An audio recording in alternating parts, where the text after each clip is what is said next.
So I'm back and I thought I would do, let me just turn this light on.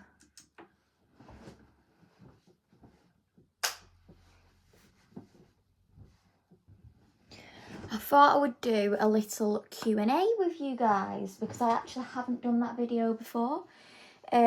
So if I just put my hair up so it's out of my face, you just see if I've got a hairbrush. I do usually leave it in the wardrobe. I don't even know why. Nope. Okay. Oh, I've left my makeup like all over the floor as well. These shorts are really annoying at the minute. So I thought I'd do a little get ready with me and a bit of a Q&A. So what I've done is I've wrote down all of the questions that my friends have sent me. So I've got about probably like 10 questions. So let me look.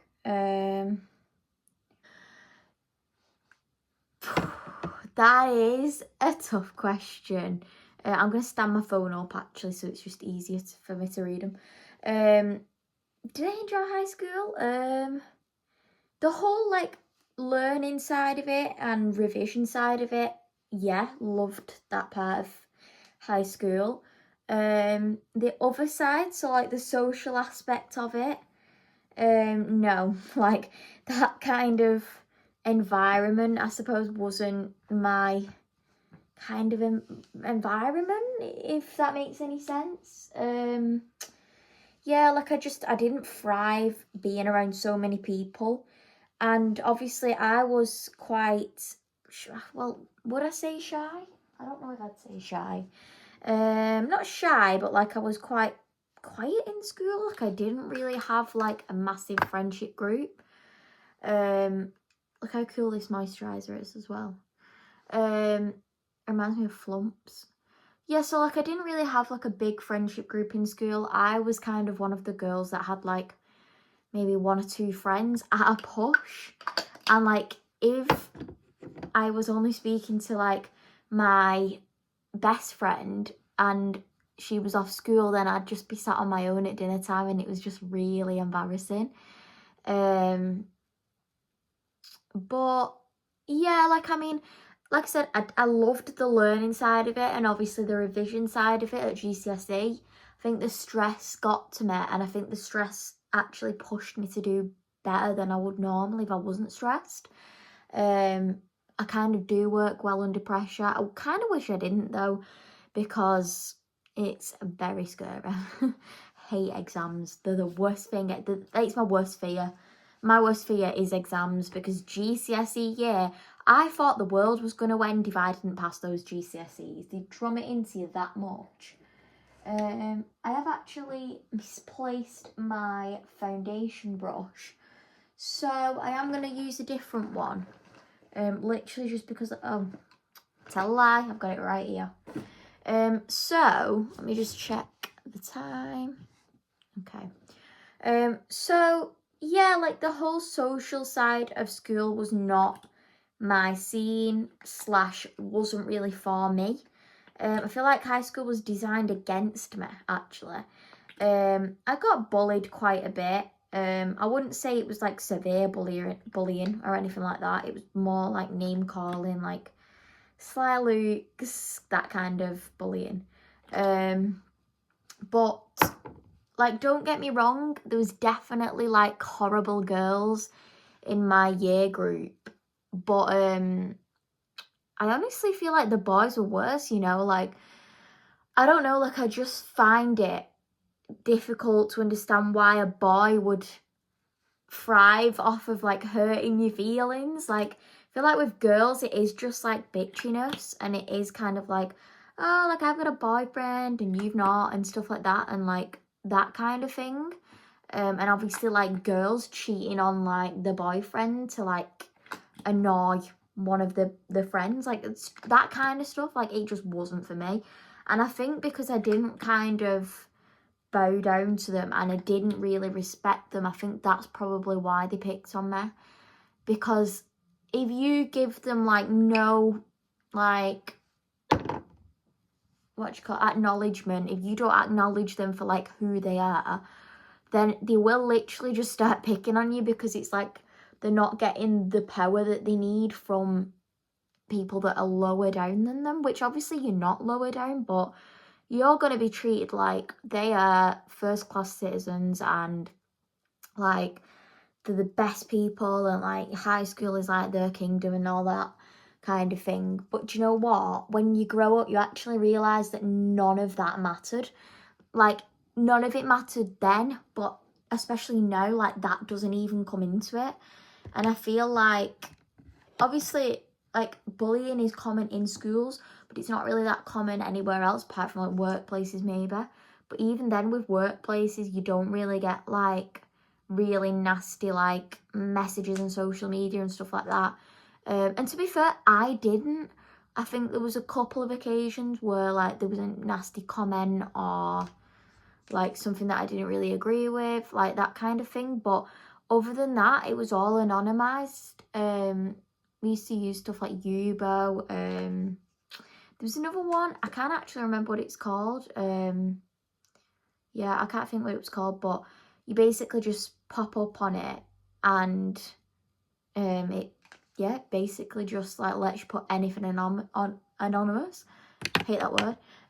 But then that's also quite scary as well, because obviously if you see something that you know is about you, then it's obviously gonna hurt. Do you know what I mean? Like, I wouldn't shy away, and I wouldn't be like, oh, that doesn't hurt. I'd just be like, do you know what? It hurts.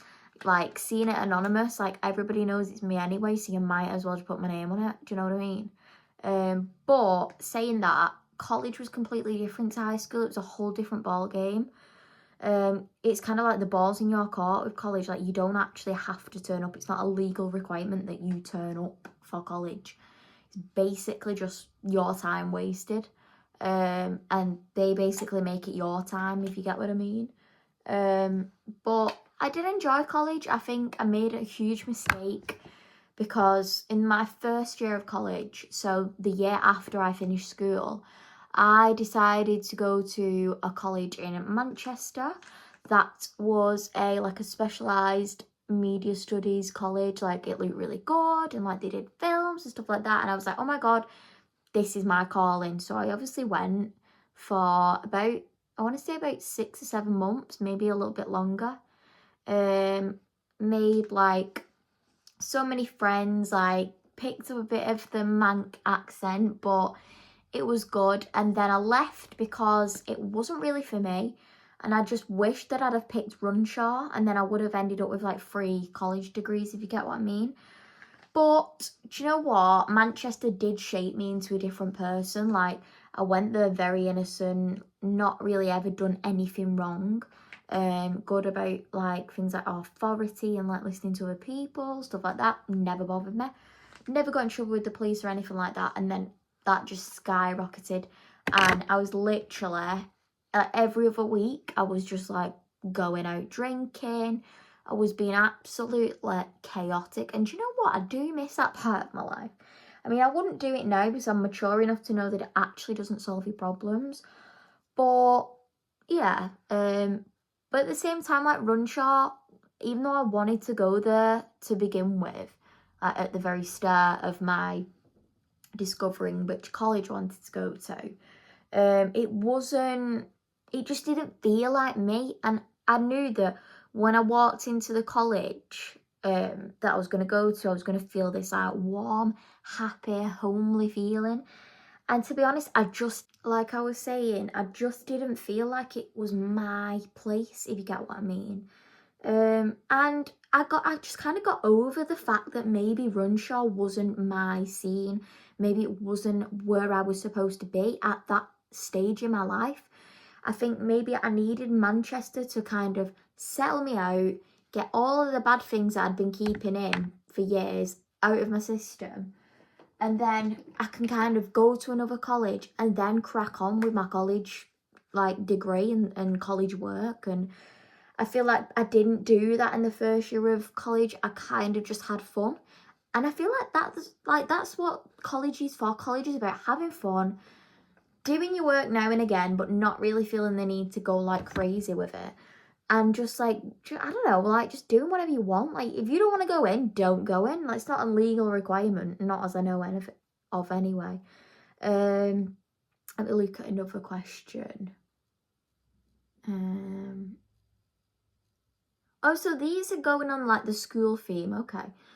So this one says, did you keep in contact with your best friends from school? No, in a question, in a word, in a phrase, in a saying, no. Like, I didn't keep in touch with anyone. I want to say anyone. I think I speak to, so now, like, obviously, like 5-6 years down the line, I do talk to more people from school. I think because they're just more mature.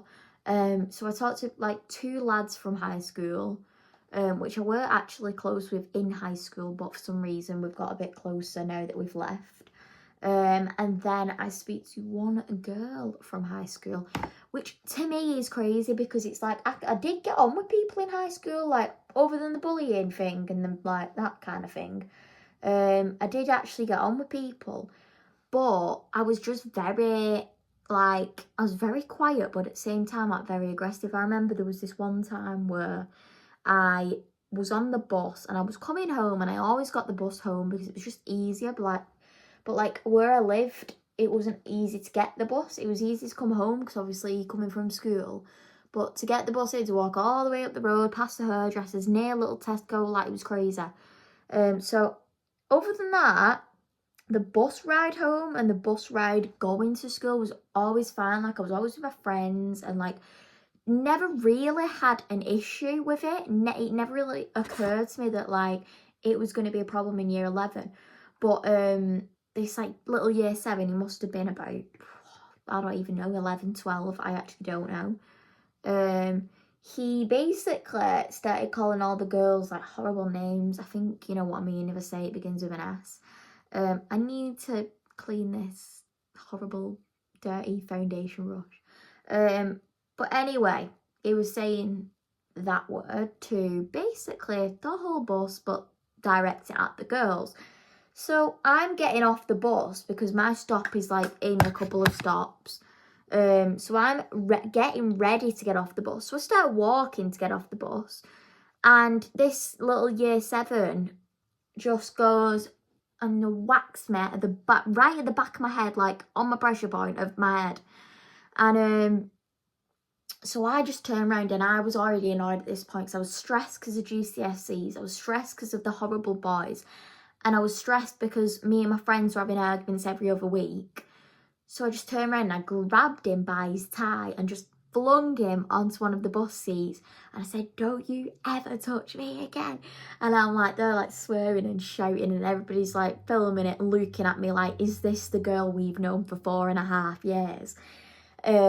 It was crazy. Like, I'm not even gonna sugarcoat it. I felt guilty after because I'd literally just grabbed this little boy and just thrown him into a bus chair. But you know what? That little bugger deserved it, because I tell you what, 1, he hurt the back of my head. 2, he called us all horrible misogynistic names, and you know how I feel about misogyny, girls. But like the worst, girls and boys. But yeah, like the worst part of it was that like obviously he was in year 7, I was in year 11. And yeah, like I went crazy, and I remember coming home and I remember crying. And I said to somebody, I said, like, was I in the right? And they was like, well, if somebody hits you, hit them back twice as hard. So I was just kind of like, oh, okay, like, maybe I'll do that. And to be fair, I had no incidences since that. Nothing too crazy anyway. But it did kind of shock me because I never really saw that side of myself. I thought I was a pretty chilled girl, but apparently not. If you get on the wrong side of me, you gotta watch out. But yeah, like I just went absolutely mental because I was just like, are you joking me? Like, speaking to me like this? You just hit me for one. Like, how many reasons do you need, mate? Like, seriously, I've had enough of it now. But yeah, like I said, like nothing happened since. Nothing has happened that's been like, oh my god, Katie, where's your egg gone? But like, I'm not gonna lie, I'm so glad that happened. I'm so glad that I did that, because it was just getting on my nerves, and it was getting to the point where it was just getting tedious. And I was like, realistically, why are we putting up with this when we're in year 11 and he's literally just started year 7? Like, why we're actually putting up with this? I actually don't get it. And it really annoyed me at the time. And then people heard about it because he had been saying he got battered on the bus by a girl. Or his friends had been saying that. I don't think he'd say that. But yeah, like, everybody heard about it. All the popular girls heard about it. And I think that's why they stopped bothering me, actually. Because they heard that I threw him up against the bus seat. So yeah, like I said, it was a pretty good tactic to stop getting picked on every day of school. Another thing, I've just seen another question. What was you good at, does that say primary? No, high school. So what was I good at? English. Loved English. Obviously doing it at uni with journalism. Media. Loved media. That's why I did it in college. What else? Oh, do you know something that I was really, really good at? And no, I'm not going to say PA because I'm not that gal. Computer science. Like, I was insane at computer science. I could literally do, like, all the codes. I don't actually know what they call it now. It's like zeros and ones. It's like code. I don't know. I think it's called code. It's definitely called something else as well as code, but I can't think, right? So yeah, I was really good at it. I quite enjoyed it, to be honest, which is mad because you just wouldn't believe it. Like, I'm sat here doing my makeup, do you know what I mean? You wouldn't think I'd be good at, like, coding or whatever. Can you just see that highlighter? It's beautiful. But yeah, like, I was really, really good at it for some reason. I could crack a code, I could hack you, do you know what I mean? So watch out, I'll either crack a code, hack you, or throw you against a bus seat. No, but like, yeah, I was pretty good at it. Quite enjoyed it, actually, which is even stranger for me. Another question is, we'll do one more question because I'm getting tired.